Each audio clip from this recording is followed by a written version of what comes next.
Hey guys, welcome back to the 31 Days of Halloween. Today is day 27.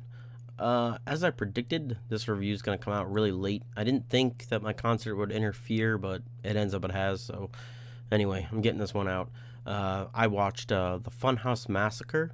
It came out a couple years ago. It stars Robert Englund. I don't need to tell you who Robert Englund is. Jerry Burns is in it. He's been in a lot of stuff. Justified TV show. Clint Howard, Courtney Gaines from The Burbs, and Children of the Corn, and those are kind of the major actors in the movie. Robert Englund has a really small role. He kind of plays kind of a warden, but he's off pretty quick, and it's the way a lot of Robert Englund roles are in these horror movies. But the film takes place in this kind of small town, and Robert Englund plays this warden at this insane asylum where they keep crazy people who, without without trial, and basically they're supposed to be these really crazy kind of serial killers who are like Bundy or Gacy, but they don't make the news. That's what Robert Englund says, and they end up breaking out, and they go to a fun house or a haunted house where they're kind of mimicking what those killers did, so they kind of fit right into where the haunted house is. It's a little strange. Courtney Gaines is the one who runs the fun house. He's actually one of the best actors in the movie, oddly enough. But and so these kids decide they're going to go to this haunted house, and the real killers are just killing everybody. And that's the whole movie, basically. That's the premise. They come in, and then the story unfolds. The cops show up, and people start dying, basically. This is one of those weird movies where I was having fun with it, and then the ending kind of kills it. The kills are pretty good. There's actually a repeat kill from Hellfest in this movie.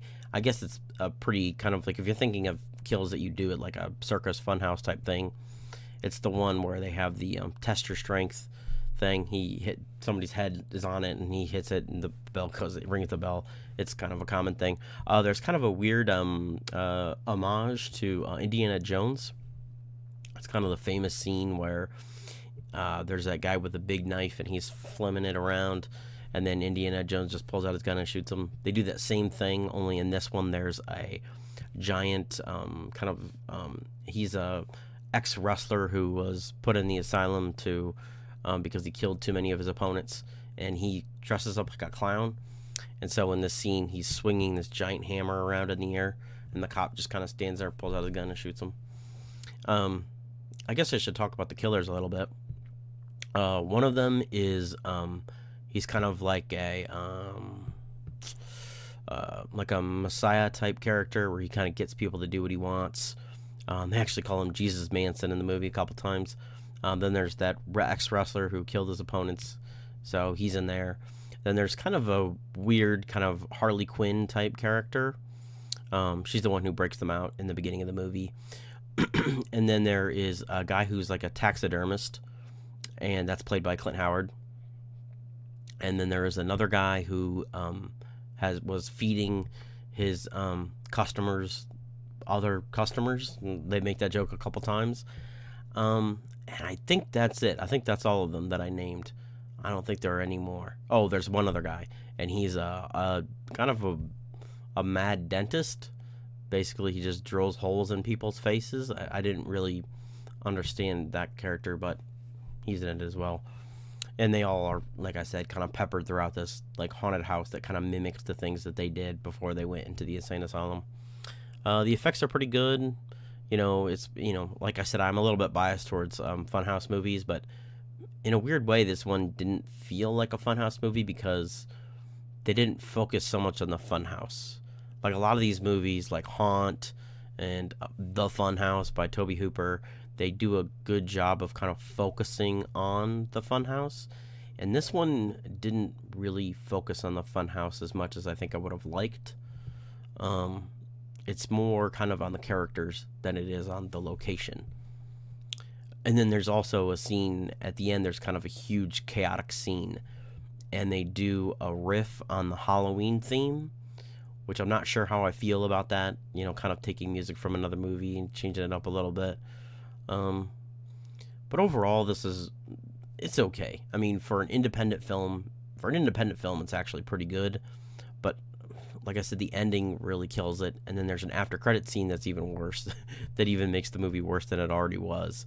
But you know, overall, it's not really that bad. It's just that ending really kind of throws it a little bit for a loop.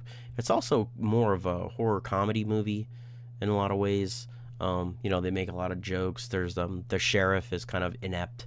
There's a scene where he's playing with a light gun on the Nintendo, and he you know, takes the phone off the hook because he thinks everybody's prank calling him about the Funhouse, and he handcuffs himself to his chair. So it's kind of a, you know, a goofy sheriff. So, you know, I mean, there's a lot of comedy elements. You know, a lot of the kills are kind of comedy based. You know, the dentist is a little over the top. The chef guy is always cracking jokes about eating people, and like when he first goes into where the Funhouse is, where they have his section, and he sees the stuff, he's like, "These servings are too big," you know. So there's a lot of weird kind of humor like that.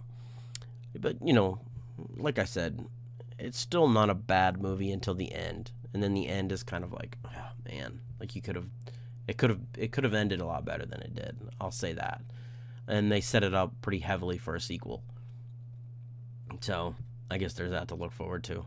But for me, this is probably a 3, and like I'll give it a solid 3, because like even with the ending, I'm leaning more towards a 2.5, but I'll give it a 3 because, you know, it's only the ending. It's only like the last, you know, 2 minutes of the movie, so I'm not going to let that bring down the whole film.